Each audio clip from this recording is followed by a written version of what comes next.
teams a chance to practice against him. It also gives teams a chance to come up with different strategies to beat their composition. So if Noble have done their research, NRG could be their own worst enemy in the draft. That guy on your screen is one we didn't really get a chance to talk about during the pregame show. Walrus, the solo laner for Noble, once thought of as a real rising star in the solo lane in North America, has kind of tapered off a little bit, but still has potential to have a breakout game. I think the main thing here for Walrus is that Noble is probably going to base a lot of their draft around him and Skeledon. Noble have commonly stated that if Walrus and Skeely are on point, then usually we win our game. So it'd be very easy for them to just look for that early pressure composition, and not to mention that that would get them off on their best foot against a team like NRG. Ratatoskr and Amuz and Cobb, the first two bans here for each team. Ratatoskr is a god that we've seen plenty of during Super Regionals already, but usually not one banned away. Why do you think NRG go for the first ban of Rat?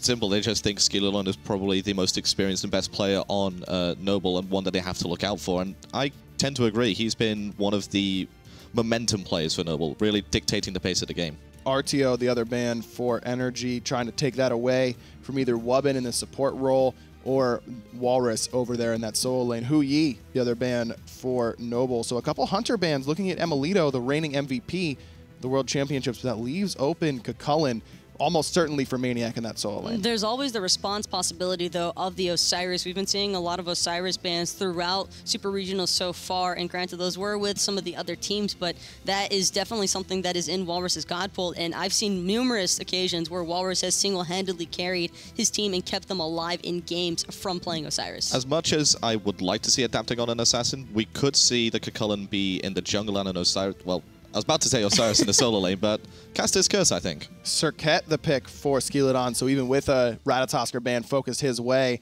trying to keep that away from adapting one of his signature gods. I kind of agree, though, with where I think you were going, Alpha Jackal, and that's that Noble could have potentially waited on the Osiris pick, knowing that Kakullen is likely in the solo lane, and even if it isn't, you're forcing adapting onto a non-assassin, which is really against his playstyle. I mean, we've seen him play Camazotz and Thor to high standards. Camazotz has fallen off a bit recently, so I don't expect him to go back to that.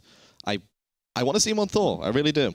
Is there any way we see adapting pick Camazotz this entire LAN? With how much backlash there has been about that pick specifically for him? If he does, he has to have practiced it a bit more, I feel. He has to have come up with some different way of playing it. Soul and Fafnir, the two picks for NRG, getting Raffer, one of his premier gods. That Soul likely for the mid lane Yemen, but could also be flexed over to Emilito in that duo lane. Fafnir proving to be one of the strongest picks for any team so far this LAN. Fafnir and Soul were both excellent choices by NRG because Noble, Moswell loves playing Soul, and on top of that, Wubbin loves playing Fafnir, so they're indirectly taking these picks away from Noble as well as just benefiting themselves pretty greatly. What are you looking for if you're on Noble here, Alpha Jackal? Do you want some more pressure in the early game with your two picks that do well in the early game already? Definitely. I'm looking at potentially the mid pick. I was thinking the Thoth, I was also thinking the Raijin, but it's Moswell, so it's going to have to be the Thoth. If they didn't pick it here, there's a potential NRG ban in a way. So there's a lot of discussion whether or not a pick like this is you pick a late game god in the mid lane with two early game gods in the right-hand side of the map in order to carry the mid game god into those later stages. But is it kind of just working against what you've already drafted with the pressure early on to pick such a low pressure mid? I don't think it does, but I'm concerned for the level 1 for Noble. Serket and Osiris famously don't have great level 1s. Level 2 and 3 is where they really start to shine. Yeah. So if NRG do get that initial push and start invading on the buffs right away, Noble are in trouble. Well, one thing that I was also really curious about coming into these matches for the group stages is we've been seeing a lot of different starts between the teams from NA and EU, and a lot of the players here have also just really been talking about how they're not going to be starting the same standard ways that we've been getting used to seeing. And so I'm wondering if Noble have something a little bit different, like slide up their sleeve. Could be. Susano and Sylvanas, the two bands, still trying to focus on adapting a little bit, and even with the lack of success recently for adapting on Camazotz, Noble decide they want to ban it away. NRG has one more ban left. They could look to continue to focus out Wubbin. Wowie still has his whole god pool available. A lot of Jingwei for Wowie during the split. His Cupid very famous, but Cupid not really the best of matchups into what NRG have already. No, the delayed damage coming out from the Fields of Love and the Hard Bomb really wouldn't work too well against the Soul. Would do well against the Fafnir. And a Bacchus ban, I like this Bacchus ban. because Fafnir has to stand still to transform and then transform back into a dwarf. And if Bacchus is just around the corner, that's a guaranteed knock-up, guaranteed death near enough. Rom the selection here for Wowie. It's going to be a quick Uller selection for Emilito. That's one of his go-to picks as of late, and Uller's just kind of seen a resurgence lately, Taco. Didn't really get a chance to say it, but I think everybody kind of knew it was coming for Emil. It's just such a strong level 1, especially against the Rom, who also has a particularly strong level 1 because of the Astral Arrow stacks. You can full clear the wave, but with an Uller Fafnir lane, they shouldn't have any issues establishing a little bit more dominance in the duo lane. This is a statement pick here from NRG. This is, we are here to play, we are here to mechanically beat you in every single role, and Adapting Thor asked for it, and I get it. Love the Thor selection. Anytime that Adapting gets to play Thor, I'm going to be excited, and certainly am already for NRG's draft. Noble looking for their support more than likely. Wubbin is the guy there that needs to try and be the initiator with how Noble's comp is looking thus far. Ganesh is something that kind of just comes to mind automatically because I know we've been seeing a ton of Ganesh gameplay from Wubbin, although that would bring in a little bit of concern in that Noble's lacking some hard CC right now when it comes to setting up that Thoth. 100% I would like to see a Geb pick here. Gives good initiation, good protection to the backline, if considering that NRG have long-range initiation from the Thor, and it's just an all-round solid pick from the support role. And that's one of the picks that Wubbin has seen the most success with during his time in the SPL, though, as you mentioned, Taco, has been a lot of Ganesh, and Ganesh has a good matchup up against Thor, can stop a lot of the damage coming out and his escape. Also decent against Fafnir because you can silence out right off that transformation and make sure that he can't jump away. But you're right, that would lack some hard CC. You're really relying at that point on the poke damage from Moswall and Walrus in the solo lane, and then the blink initiations from Serket, which are pretty unreliable come late game. Noble are already relying pretty heavily on top-tier execution. They can't really be affording to miss anything with the draft that they've already gone for because the Serket-Thoth combination is one that is kind of finicky at times. If you're a little bit too early on launching that final judgment, you're going to miss the toss off the Cobra's Kiss. It is the Ganesh in the support role here for Wubbin. Not the Geb that you would have liked here, Alpha Jackal, but do you think that Noble's composition can work together? I think it can work together. It's extremely high execution. We talked about it with a lot of skill shots available to them. Their stun coming out from Thoth, the dash from Ganesh as their initiation.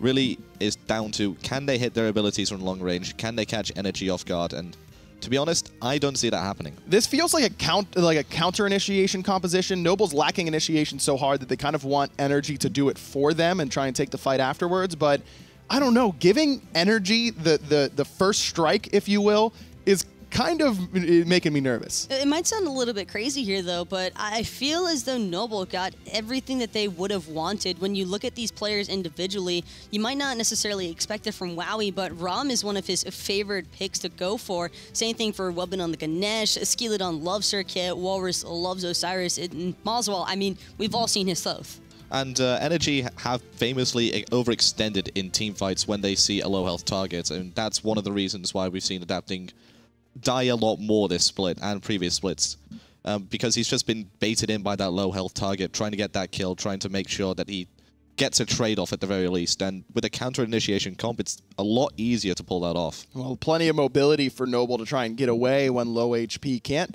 really say the same for NRG. They've got decent mobility, but the long-range damage for Noble is really strong between the Thoth and the Rom Snipes. I think the primary concern here for NRG as well is if they can't close this game out early or find the lead early on. After the mid-game ends, Noble's draft really starts to come into play and get online. You don't want to allow that Rom, Thoth, and the Serket to hit the late-game stride, because I do feel, even with NRG being so individually skilled, there's only so much you can do against a draft that is just pretty superior in the late game. And there's two things which I'm looking at this draft in terms of objectives. There's Objective Burst, which goes to Noble, and then there's Objective DPS, which goes the way of NRG thanks to the Fafnir, Sol, and Ulla. So if NRG get on the objective first and are able to zone out well, they should have the better end of the objectives.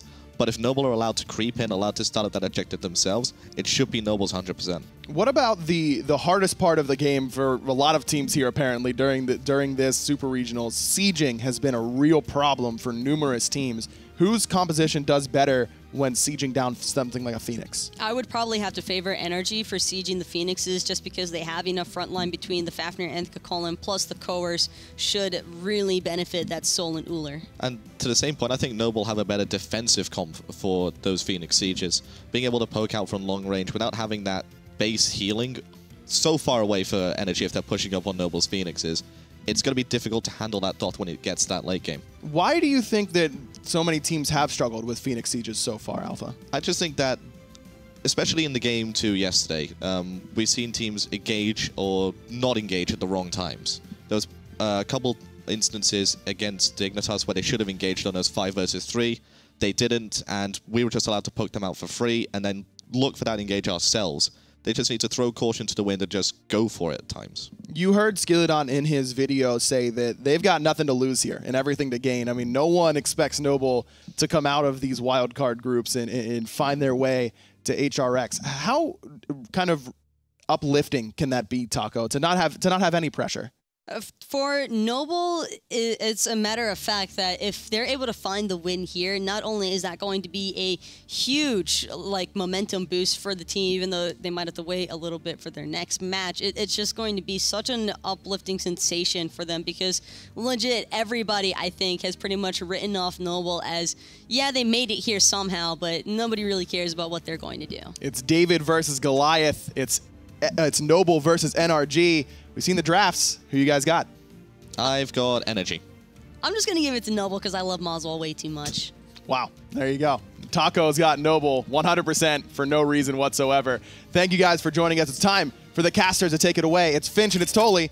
Let's do it. Thank you, Aggro. It is Finch. It is Tolly here to bring you the first set of our group stages. NRG going up against Noble. Noble, like we saw on the desk there, just not really expected to win here. And this is the first international matchup. The clash of the metas that you were talking about behind the scenes here. And it's going to be, I think, important for me personally to see how Noble just come out swinging. And Noble have a good chance to do that. Taco talked about it on the desk. They've got a lot of the picks that they're comfortable here with. Tolly Moswell's on Thoth. We got Skilladon on Cirquette, who can be high impact. I feel like we're going to have to look to see how well they can execute these picks. It seems that Noble got everything they wanted to, honestly. The way they normally drafted in picks and bans was going for Wubbin's pick in the support role primarily, but this time around, they wanted to get the comfortable jungle and solo synergy. Now, Cirquette and Osiris have some good boxing potential, but against a Thor and Kakolin, it's not the greatest idea to go against them, and that's why NRG are playing so far up, both in solo and mid.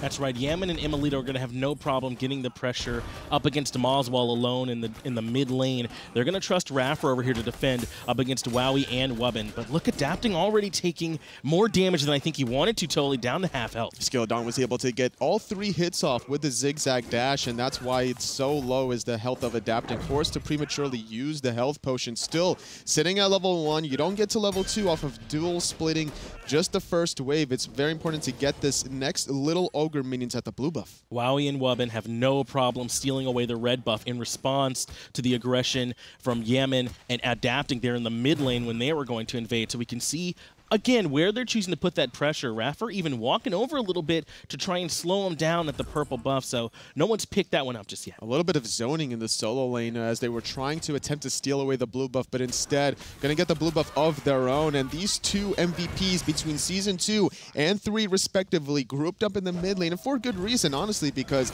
a lot of these physical and magical hunters have the strongest early game push clear. They're able to just group up together, out-clear Moswell in the mid, who's just now about to hit level 3, and start making these rotations around the elementals. And considering they spawn about every minute and 40 seconds, if you consistently get that before the 10-minute mark, then you're going to get your team a nice little boost of gold. And that's what they're going to do. In fact, we're getting a bit of a grouping over here as Yaman and Imolito stuck around after picking up those elementals. Instead, just heading back to mid is Imolito to join Yaman, where we also see Moswell's already hanging out there with Skilladon. So this start that they've gone with, it's going to mean that Adapting and Maniac are probably going to get 5 a little bit later, but at least Yaman and Imolito will first, but Moswell's real low. Oh, but Emilito falls first. He falls first. That's so important there for Noble to strike first blood, not allowing NRG that extra boost of gold. Great trade, though, mid for Hunter. Emilito playing the Uller is very important to get off to a good start. You're trying to get your Transcendence online, potentially,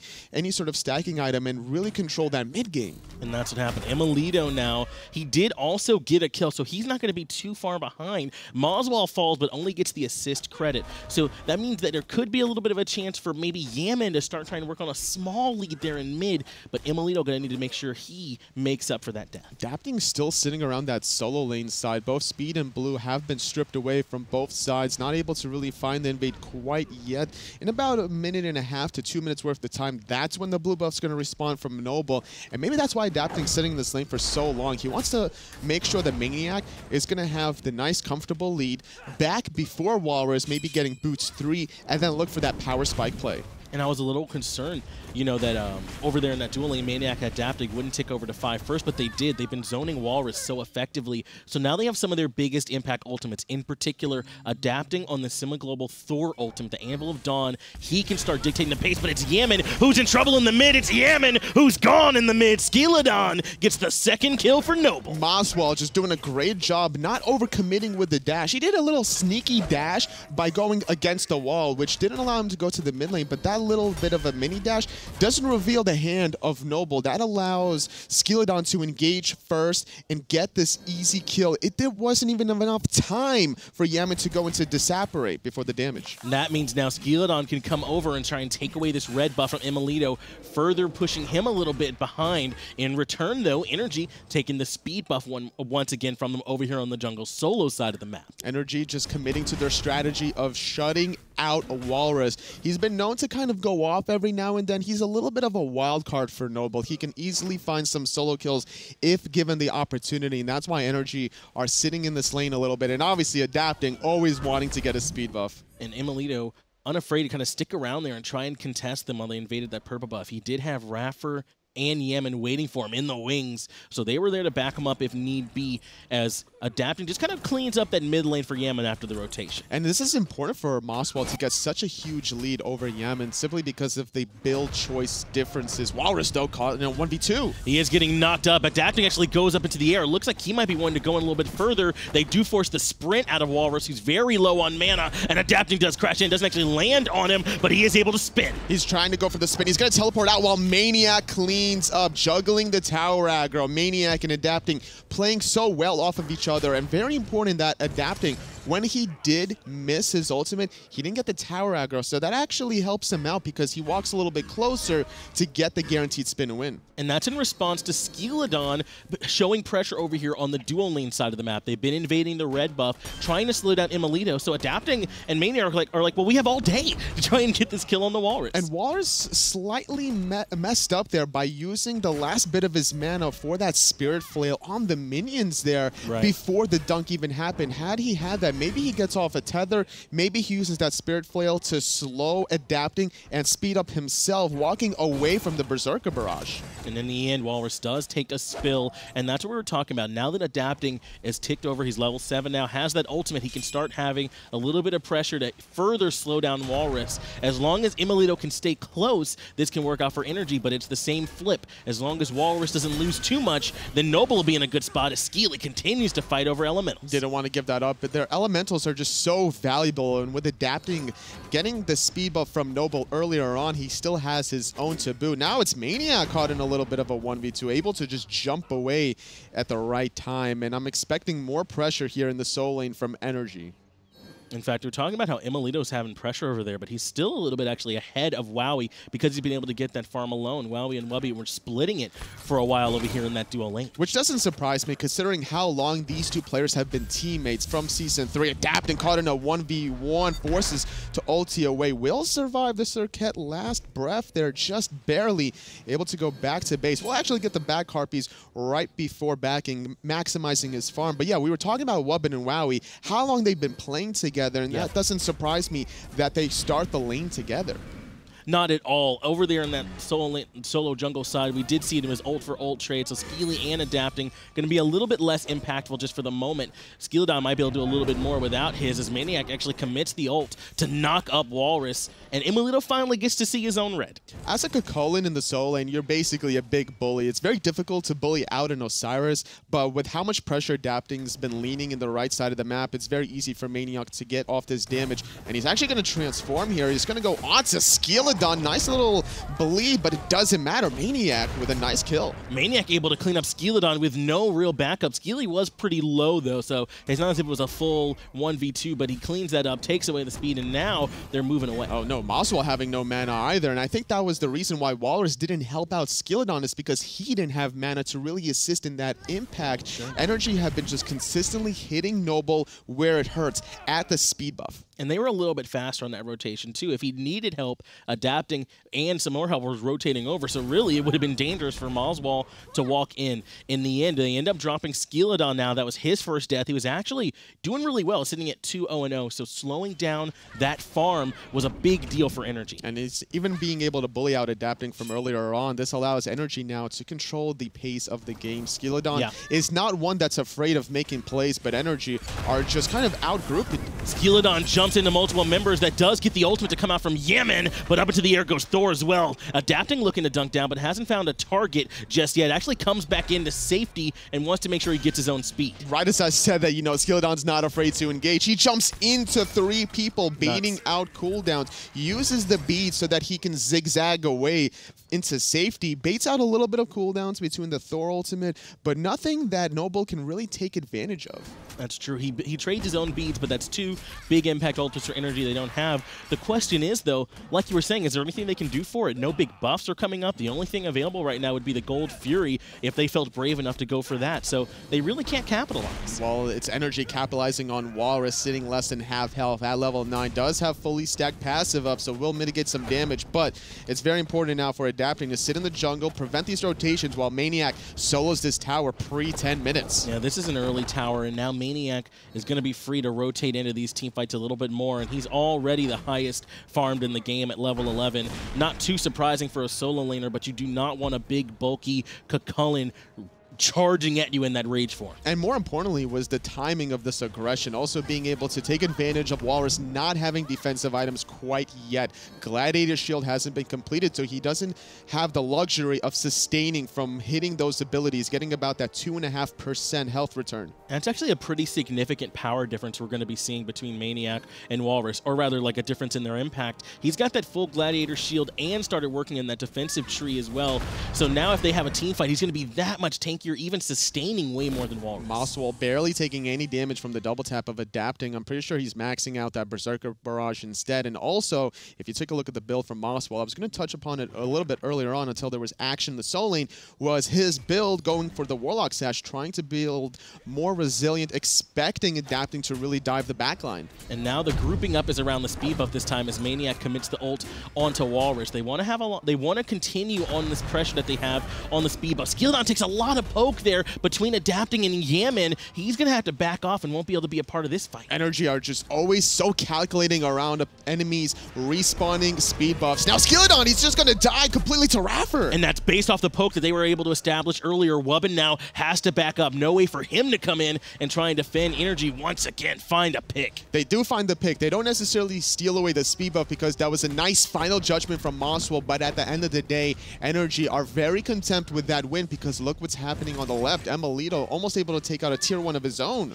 Now, I'm not sure that if Wowie tried to rotate over to the fight or if he just was backing, but Imolito gets a lot of pressure and a high axe stun on the Wubbin. So now the tower for Wowie is under a lot of duress. That red buff on Imolito, he's level 12 Uller, stacking up those Devil Gloves, and this is the good time to be aggressive. Once you max out the Hail of Arrows and the Blade of Arrows, you're really looking to get the poke in as frequently as possible. We haven't really seen Transcendence online for Ulers or AMCs even, simply because Devil Gloves are too impactful here. With the recent buff of the power, you're really looking to get that damage and the sustain. Maniac is such a bully over here in this solo lane. No way for Skeledon and Walrus to try and contest with him. Level 12 now, meaning he'll be able to go back and get that second relic once he's able to find some time to go to base. In fact, he does go ahead and pick up the Thorns now, so if you thought you couldn't kill him before, now you might even just kill yourself, as Skeledon's got to do a quick pause. And there's 2 level difference here, like you were talking about, between these solo laners. Walrus sitting at level 10, he's just been getting abused so frequently here. NRG are executing their strategy the way they really want to. It's more about not necessarily shutting down Walrus in the solo lane, but more importantly, trying to make sure Skeledon doesn't pop off on the Circuit, taking away the speed buffs or taking away his life. Yeah, limiting the impact Skeledon can have here has been big from him. We've seen that between adapting over there in Maniac in that jungle solo lane side. I've been also wanting to ask you all game, but it's been a lot of action. We really haven't even had a chance to talk about it. Imelito and Wowie here, the Rom and the Uller. A lot of the times people say Uller's really early game, but how do you compare Rom and Uller late? Well, late game, Rom obviously has that huge attack speed boost, trying to just melt the frontline tanks, but Uller has a decent amount of boxing potential as well. If he ever gets dove in the backline, once he's at level 20, he has a huge amount of lifesteal. As long as he stays in the axe stance form, he's going to be able to just really outbox Skeledon. However, if he does get hit by the Circuit poisons, he's not going to have that sustain available to him with that 100% healing reduction. So it's a question of who's going to avoid the backline better. And Rom has that advantage, being able to go into the sky with his ultimate. And you mentioned it, you touched on it a little bit there, Skeledon. I think him on this Circuit, how well he can respond to the pressure that's clearly being placed on him right now by NRG is going to be a big deciding factor for Noble. Can that Circuit get to the point where it's online and threatening Yaman and Imelito in the back? And Noble, they prioritized this Circuit pick for Skeledon. They wanted to get him in a comfortable position alongside Walrus's Osiris. So far, it hasn't been really working out for Noble, but NRG's draft and strategy, they didn't really care what jungle adapting got, considering they picked it after the secondary ban phase. They knew they were still going to pick something aggressive with this first pick of Cullen and then just lean on that solo lane. That's exactly right. This Cullen was one that was prioritized by NRG, and I think we're seeing why. Maniac clearly comfortable on the Rage Man over here in the solo lane, giving Walrus a hard time. Now level 13, tied with our 2 hunters for the highest farm in the game, as those are the ones getting a whole lot of solo farm. And I wouldn't be surprised if Maniac is trying to build into that mystical mail. Whenever you have a lead in the solo lane, if you're the first one to get that advantage, that's when NRG is going to start looking at 5-on-5 team fighting, starting to go for some gold furies and just really blowing out the lead.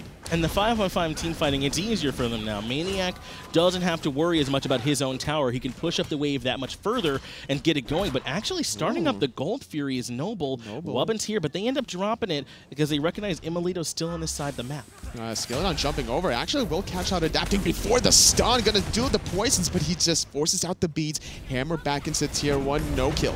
Yaman going in aggressively. Dropped the Supernova earlier and the Stellar Burst. The knock-up from Maniac. Not quite enough to finish it off. Moswell used the final judgment here, but it's Imelito who's looping around the back. Wanting to see if he can maybe clean up Skeledon. And he got it! Double kill coming out for NRG across the board. Already a 5v3. Look how sneaky Imelito is, just being able to wrap behind. I'm sure that call was made, but there's just too many clutters in the communication. The action is just every single angle. And finally, with these 2 kills, NRG are going for the first objective. It's not going to be the Gold Fury. It's going to be actually the Portal Demon, considering where these deaths happen. And it's very important for adapting to prevent Noble from getting a response. And who started that engagement there, Toli? It was Skeledon leaping over the wall onto adapting, but the response from Gammon was immediate. He dropped the Supernova, there was no follow-up, and then he keeps going in aggressive with the Stellar Burst, and they end up being able to clean up not just Skeledon, but one more. It was very important for Skeledon to make an engage, get something going for his team, but the just range wasn't quite there for Moswell. I don't think that he necessarily wanted to commit the final judgment right off the bat. Adapting was able to get away just in the nick of time with that beads. He even caught out adapting before the tectonic rift happened, so it was well timed and positioned, but Noble not able to capitalize. All in all, that does mean that NRG now get to enjoy about a 4,000 gold lead to go along with their 4-kill lead about 14 minutes here into the game. So NRG now with that Portal Demon, not too impactful at this point, but more importantly is just that farm that they're able to get. They're the ones controlling the pace. They got a good way to do it too with adapting on this Thor. And with NRG having the momentum for this first game of the day of group play is so important for them in the future if they were to win this, because like we heard in the interview of Skilladon, they have nothing to lose and everything to gain. Yemen has to drop the supernova on top of himself in response to the pressure. Up into the air goes Wowie to clean the kill and avoid adapting on the Thor. Drops right back into trouble though. Walls enough to pin down Wub and knocking up three members. It was Maniac. Actually, the last breath poison though could spell some trouble for him, but he's able to make it back out. Just barely able to absorb some of that damage with that shield from the transformation. Emilito thinking about maybe potentially starting up the Gold Fury, will start to make that rotation happen. Actually drops the ward and backs on out of there. Pulls the Gold Fury, trying to clear the Sentry ward. And with no picks there, it was so clutch that Maniac just barely escaped death. Yeah, Maniac being able to make it out of there was big. And speaking of being able to barely survive, earlier, Adapting survived a really good engage, actually, from Skilladon, and it's because he's going with a bit of a tankier build for him. He's already got that Spirit Robe. It looks like he might be working on the Ankylo, maybe even the Runic Shield there to finish it off, so he wants that survivability. Every time you get hit by a hard crowd control effect, Spirit's Robe is going to give you about that 10 to 15% damage reduction to be able to just survive the burst. Skilladon building into Yoden's Wrath, trying to get the cooldowns, because I think his goal here is to maybe force out a lot of purification beads, get his ultimate on a shorter cooldown, and then look for that hard reset. And that's what we've seen from Skilladon. Earlier, he jumped in and forced 2 ultimates out from, I think, from Adapting and Yemen earlier, only for his beads. So that's been the game plan for him so far, but it hasn't worked out. 3 levels down on Adapting on that Thor, his direct opponent. That's one of the largest, actually, leads in the game, apart from Raffer, who's a good ways up ahead of Wubbin. That's very true, and a Maniac having this 2-level lead over Walrus is going to be important to see how NRG start grouping up and take advantage of. NRG is one of these teams where they could play from ahead and from behind, but Noble is not necessarily known for their ability to come back into games, and this is going to be the true ultimate test for them. They come into the group play as an initial dark horse. I don't think anyone looking at this game could be like, oh yeah, sure, Noble has this in a bag. You know, 2-time world defending champions? Yeah, why not Noble? Yeah, I doubt anyone was feeling that way about it, but again, I've been hearing a lot of rumblings that Noble, you know, could be showing up in these group stages, and so this is where they get that first big test, like you were saying. And there are a lot of people worried that NRG in a one-on-one, a set of 1 could struggle, but they came out looking good in this first set. They've got Gold Fury at half health, and they're zoning out Wowie already. He's going to go up into the air, though, to try and contest, and they immediately leash and respond with their own ults. Adapting in the sky, looking at a juicy target, actually thinking about going back onto Walrus, but Lord of the Afterlife to escape, and the chase is on. Look at Maniac way in the back. Final Judgment comes through, actually does a good bit of damage. Raffer into the Draconic Corruption, but there's no help for Maniac or Raffer. Maniac's the first one to fall. Raffer going to have to jump away in the dragon form. Noble actually hold the Gold Fury and find a kill. Wow, he just baited himself out beautifully there. He got a very early beast, which he didn't want, but more importantly is when he went into the sky, he canceled it prematurely because he knew Gold Fury was reset. The longer he was in the sky, the more timing that Adapting would have to land on him in the backline. And also a good timing window was Walrus jumping at the same time that Adapting landed. I also think that the big impact on that was Mazwa with that final judgment, though. The reason Maniac ends up and Raffer end up kind of alone up front after good zoning is because no one else can afford to walk in. They were too low. They had to back off. So, yeah, a good team fight from Noble Esports. As you said, responding perfectly to NRG and defending that Gold Fury. That's not to say that they've cut this lead, but they did stop it from getting any worse. They just mitigate the bleeding ever so slightly. Not the damage that Yemen was looking for. He wasn't able to hit many targets there, considering how impactful Walrus was zoning every backline from NRG, and this is going to be important now as Noble still stays relevant as we approach near the 20-minute mark. And look at Walrus. He's gone with the hide and the man lion. So that's one that's got me thinking he's looking to try and create problems for Emilito. That's exactly the point. Emilito sitting on this Uller does have fully stacked Devil Gloves, completed this Executioner. He's probably not going to be building into crit considering the Thorns is available and this hide of Nemean lion. It's very important for him to go for either Chin Size or maybe an early Titan's Bane. That's what he's going to be going for, that attack speed pen build. Plus, it'll work for him to benefit some of the other damage of his kit. He's actually got pretty hard-hitting abilities, too, so it'll kind of synergize. And he kind of does both really well. I don't think he's bad at ability or at just hitting you with autos. Especially with Raffer playing this Fafnir, that coerce, just boosting the attack speed. Shogun's Kusari to boot. He doesn't necessarily even need to rely on too much attack speed. But as I said that, he's now building what looks to be either the Wind Demon or the Poison Star. Well, there you go. Maybe he is going to be going for a bit of that crit build. Imolito trying to do what he can to slow down maybe Wowie and Moswall, or Skilladon if he jumps on him, blow him up right away. But either way, NRG are waiting on a couple key cooldowns to come back. Skilladon takes good poke in mid. Good poke onto Skilladon there. He's going to be questioning about how he wants to engage now with his half health. But touching back onto Emilito's Poison Star build, this is a defensive option that's not defensive. The idea here is you crit somebody, you slow them down, you make them deal less damage. But the problem is you're going to be taking more damage from the crits every time from the Hide Enemy Line and the Thorns. However, another option could have been Winged Blade, something that Zatman really likes to do. That's right. We've seen a few more defensive options coming out. We even saw a Mantle of Discord as Rubbin now is the one in trouble, has to drop the Dharma Pillars on himself, and he ends up getting deleted. Maniac taking credit for that one. Phil up in the air is adapting right now. He's just going to land on the Gold Fury to help clean it up for his team. But don't forget about Wowie. Wowie's in the sky. He gets off the snipe, hits out Maniac and Emilito Yaman in the background. They're jumping away as Walrus. Very low. Final Judgment almost taking out Maniac. Skilladon's going to try to get an avenge, though. It's big that Maniac's still alive. Skilladon trying to run away, but he can't. Raffer is the one that ends up credit for cleaning that one. All 5 members of NRG still here, and they take down the Gold Fury. 3 members of Noble fall, and NRG come out big. This is the energy that we've known to see. The 2-time world defending champions not slowing down in this first game. They're coming out firing. They need the momentum here. Good job by Raffer, just being really annoying to Moswall. That fight felt to me like, okay, so y'all think you can defend the Gold Fury? Well, give it another try. And they could not. NRG ended up taking it confidently, and now they've pushed that gold lead out to the point where it's very difficult to fight in. About 7,000 or so in their favor, and they've got their eyes over here on the solo jungle side and that Portal Demon. NRG were just positioned better than Noble. Sure. All 5 members were there. Walrus was not in position quite yet, still making the rotation happen, and considering how far behind he was earlier on in the game, it doesn't surprise me that NRG was just able to outmaneuver in position against Noble and get this first goal here of the game 20 minutes in. And you're right, not just with their positioning, but they responded to Wowie going up into the air a little bit cleaner this time, I think. Last time they all sort of back off, and it's just Maniac way up in the front all alone. This time they drop it, get the kill, come right back to it. And this is the evidence that we see from Skilladon playing the Circuit of how impactful it is to get ahead as a jungler here. Circuit is too difficult to play from behind sometimes when you're trying to make this momentum play. Switching it up now to go a little bit more defensive with the Gladiator Shield, knowing that he's that bait for Noble. He's going to try to get some more sustain in his kit and maybe survive a little bit more impactfully.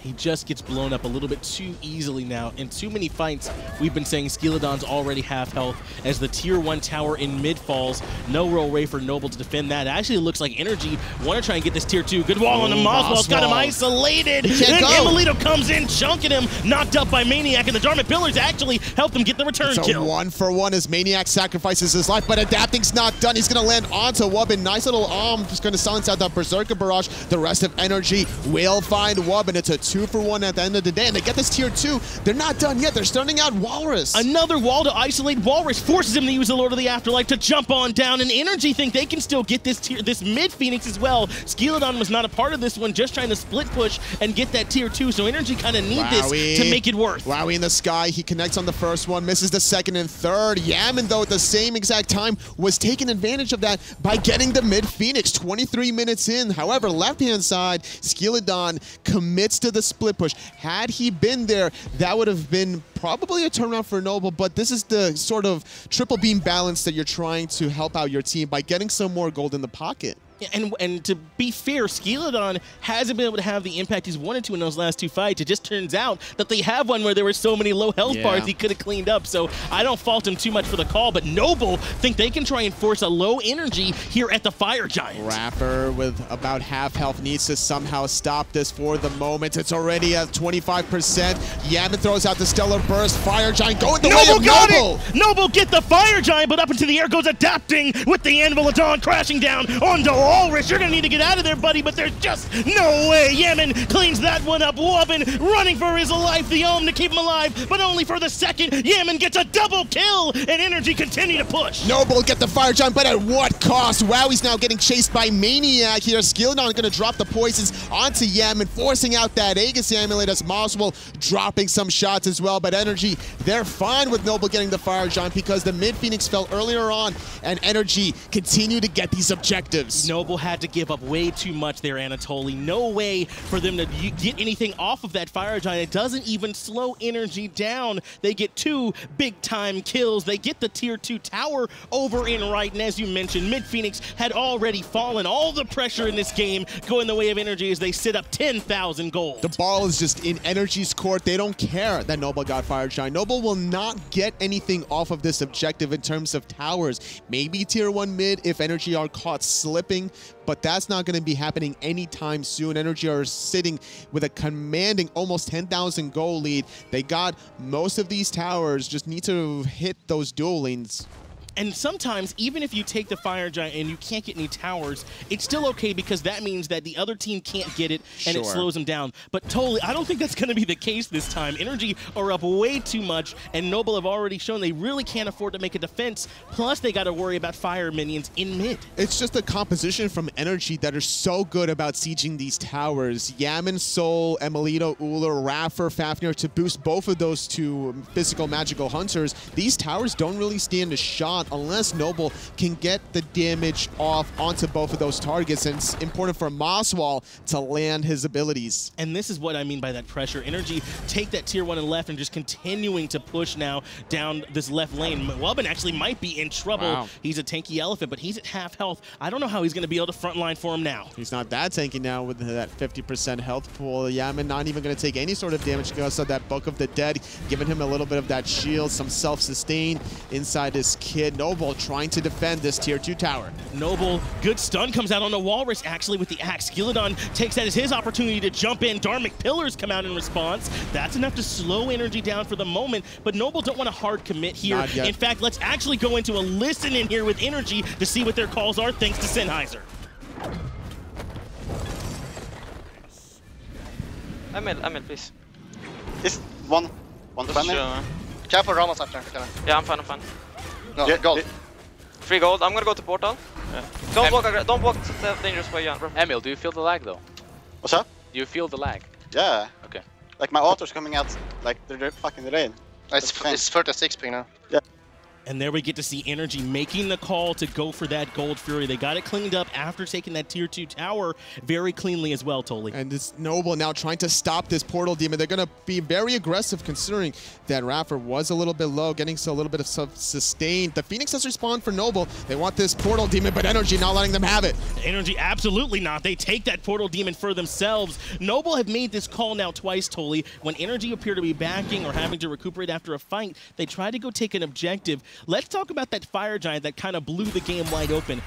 What do you feel about that call? Those 3 picks, it was a desperation call from Noble, honestly. They were already down about 8 to 10,000 gold, and they needed to get something back into them. So they got it, yes, but the problem was they lost 3 people in response. They lost even more additional towers, and this was after the fact of already losing their middle Phoenix.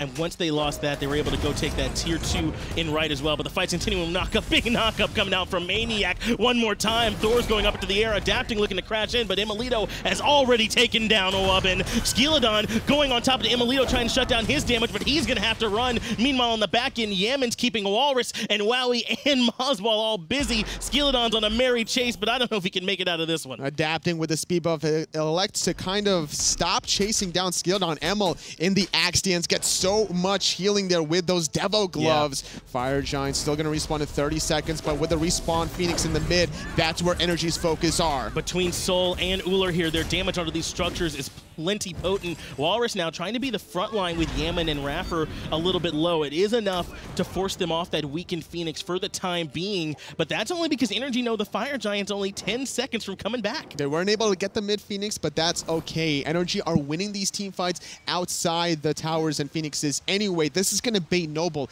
in one of these awkward situations where do they just kind of give up this Fire Giant and try to hold off of Moswell's stuff, or do they try to hard commit here, try to find the picks, and go from there. And that is going to be the call from NRG, already in position here thanks to Raffer for this next Fire Giant, but it's Wubbin and Walrus in the back end who are kind of halfway between. I think they're going to try and judge if they can come in here. If not, they'll just go back and defend. But all three Phoenixes being up does give them a chance here. A lot of leeway for Noble as Moswell pushes out that wave.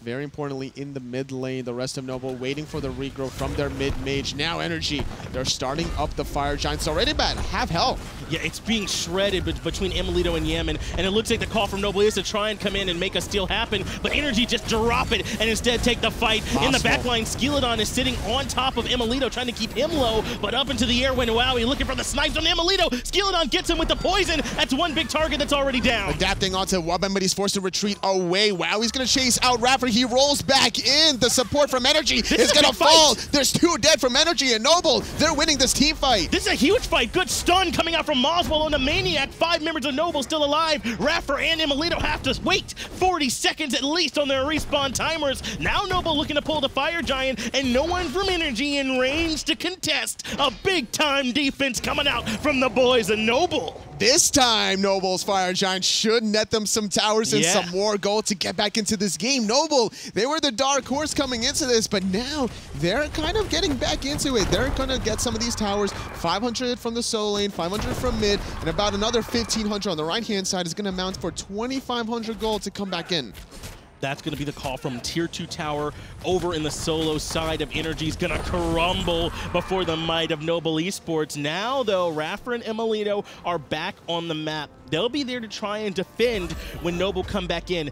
I don't know, how do you feel about Noble continuing to push here or just use this maybe to stall? They need to push. They need the gold here. They won that team fight off of the back of Wubbin baiting himself out. Moswell didn't hit the best ultimate in the world. He didn't really have the timing to fully charge it considering Adapting was in the sky. There was fear that that was going to be the primary target, and that was mainly because Yamin needed to get Moswell out of the fight. He dropped the Stellar Burst and the Supernova really early on, and Moswell absorbed all that damage with the Aegis, walked away cleanly. And totally, I cannot stress to you how important every single one of these games in the group stages are. All these teams are high level. Being able to get a point up against someone like NRG for Noble would be huge if they can somehow pull this defense off and make a comeback here. All these teams are only going to be playing once in best of ones, and the 2 teams with the best record at the end are the ones who go to HRX. This is the first international matchup here. I was a little bit worried for Noble because it didn't seem that they were playing their own game. They were trying to play the standard meta, but Raffer, he jumps in by himself. Raffer able to go up into the Draconic Corruption and get him out of danger for the moment. Dharmic Pillars come down as well as Supernova, but Adapting in the backline's huge. Yemen able to take down Oawi. Walrus falls, Wubbin falls, double kill comes out for Yemen on the soul. Just when Noble were showing signs of life, NRG put the boot on the throat. Okay, never mind. NRG, 2-time world defending champions. Yeah, that's why. Exactly like that. Raffer baited himself out even better than the way Wubbin did previously. Now with Raffer still in that dragon form, gets the AoE coerce off. Skilladon gets blown up. I'm pretty sure Skilladon was there a moment ago, but he's no longer. Mid lane, Phoenix has fallen. That was the weakened one from earlier, and even though Raffer's low, it looks like NRG Esports are gonna go in for the end. Noble, you thought you had it for a moment, but NRG are here to remind you it ain't quite that easy. Let's go ahead and get that point and move on to the next round. NRG Esports coming out over Noble. You know, the score reads